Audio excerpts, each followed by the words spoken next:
Bonjour, Thomas Leblanc, Faber Novel, donc Chief Technology Officer, et ça fait 1 an que je suis chez Faber Novel. Le rôle de CTO, c'est un rôle assez global dans l'entreprise. C'est un rôle dont le but principal est de faire le lien entre le business et la technologie. Et donc, dans un axe d'orientation stratégique, le but, c'est de convertir les enjeux du business vers des enjeux technologiques et de comprendre comment la technologie peut répondre aux enjeux du business.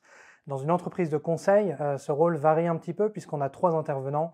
On a le comité exécutif ou les dirigeants de l'entreprise, on a les équipes qui produisent les projets et on a bien entendu le client de Faber Novel qui lui aussi a des attentes sur ses stratégies technologiques. L'enjeu principal du rôle de CTO, c'est peut-être la traduction.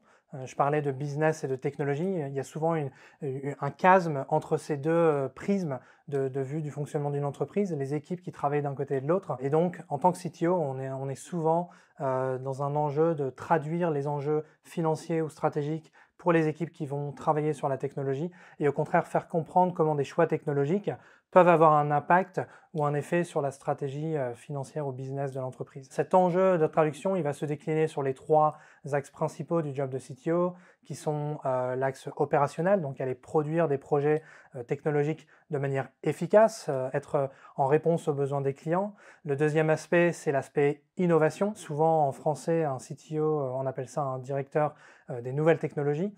Et donc l'enjeu ici, c'est de trouver, de comprendre pourquoi on fait des choix vers certaines technologies, surtout dans un monde où ça évolue assez vite, et de savoir le décliner d'une manière qui est compatible avec la stratégie de l'entreprise et les enjeux business de l'entreprise.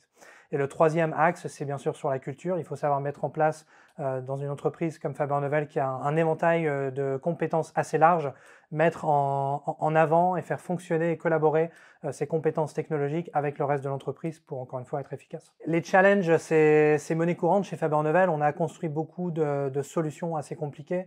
Si vous connaissez MyCanal, c'est quelque chose qu'on a aidé à implémenter sur les applications natives d'Apple. L'application G7 des taxis parisiens aussi, c'est du Faber Novel.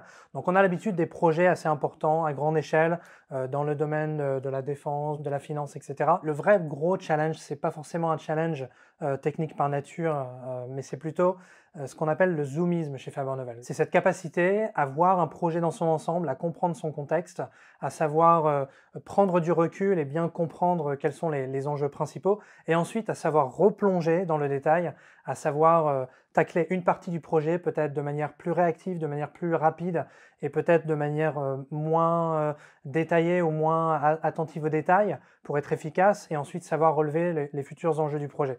Ça, c'est quelque chose qu'on doit gérer notamment avec nos clients qui ont souvent une compréhension déjà assez faite de ce qu'ils attendent de leur projet. Et donc, on a beaucoup de challenges. On a un challenge à les accompagner, à leur apprendre, à leur faire comprendre ce que veut vraiment dire un MVP, ce en quoi consiste vraiment un lab d'innovation, par exemple. Un deuxième enjeu technique qui est assez compliqué aussi, c'est ce que j'appelle la chasse au buzz. Donc, vous entendez assez régulièrement des nouveaux mots-clés qui sortent, métavers, Web3, etc.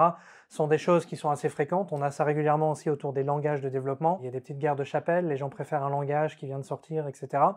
Nous, on doit faire le tri dans tout ça et on doit être force de conseil auprès de nos clients pour leur faire comprendre quels sont les enjeux réels derrière chacun de ces choix, leur faire comprendre quand c'est du buzz, quand c'est de la réalité et surtout comment convertir quelque chose qui est possible en quelque chose de factuel, qu'on arrive à rendre réel sur le terrain, soit à travers une application, soit à travers un business plan autour d'une plateforme ou d'une application de ces technologies. Dans les équipes de Faber Novel, on a plusieurs disciplines et plusieurs expertises. Donc on a tout d'abord les équipes de pilotage de projet, de gestion de produits et d'animation du produit. Ces équipes-là sont surtout outillées avec un appareillage méthodologique, que ce soit de l'agilité, que ce soit des outils d'animation d'atelier.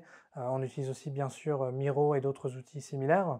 Et ensuite, on a toutes les équipes de développement, d'implémentation, que ce soit développement classique, plateforme ou mobile, ou les équipes un peu plus spécialisées. Donc sur les équipes de développement un peu plus classiques, on utilise notamment React sur les technologies front, on utilise du Node sur les technologies back, on va le décliner sous plusieurs frameworks, bien entendu. On a pris la décision consciente de réduire le spectre de langage que l'on supporte pour être quand même un peu plus performant sur ces sujets-là.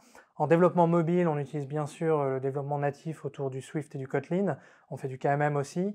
Et pour les situations qui conviennent bien, on utilisera du React Native, donc une solution hybride. Et enfin, sur les équipes spécialisées, on a plusieurs sujets sur lesquels on s'outille aussi assez différemment.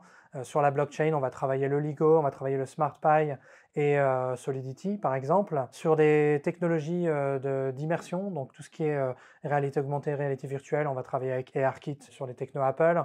On va travailler avec du Unreal et du Unity aussi pour ces développements d'environnement virtuel.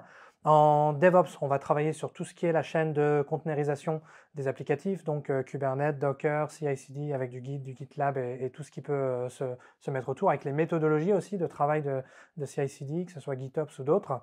Et enfin, on va finir sur le sujet data, où là, on a aussi une expertise assez développée sur tout ce qui est Kafka, Spark, Hadoop, etc. Si je devais convaincre un développeur de venir nous rejoindre chez Faber Novel, je passerai par 4 mots-clés. Le premier, c'est l'apprentissage. Faber Novel est constitué d'équipes qui sont constamment dans l'apprentissage, que ce soit nos experts ou que ce soit nos stagiaires ou nos plus jeunes et plus juniors développeurs. On est constamment à se challenger, nos clients nous challengent constamment aussi. Et donc, c'est un écosystème extrêmement riche dans lequel baigner pour s'améliorer régulièrement. On a aussi un gros focus sur l'apprentissage. On a beaucoup d'outils autour de nous qui nous permettent de former, de faire monter en compétence nos équipes. Donc, l'apprentissage, c'est vraiment le deuxième mot-clé. Le troisième, ça sera le fun. On a un attrait très fort à motiver nos équipes, mais aussi à générer un environnement créatif, un environnement qui permet d'aller chercher des nouveaux sujets, un environnement qui permet aussi de socialiser, de bien s'entendre entre nous. Donc que ça soit aller faire un laser tag ou que ça soit participer à un hackathon ensemble, il y a beaucoup de beaux sujets qui sont disponibles chez Faber Novel. Et le quatrième dernier atout qu'on peut vous proposer, c'est la variété des projets. Étant positionné sur les projets de nos clients, on a constamment de nouveaux projets, de nouvelles idées et de nouvelles approches à notre méthode de développement. Et donc, il y a une variété que vous retrouverez dans très peu d'autres entreprises.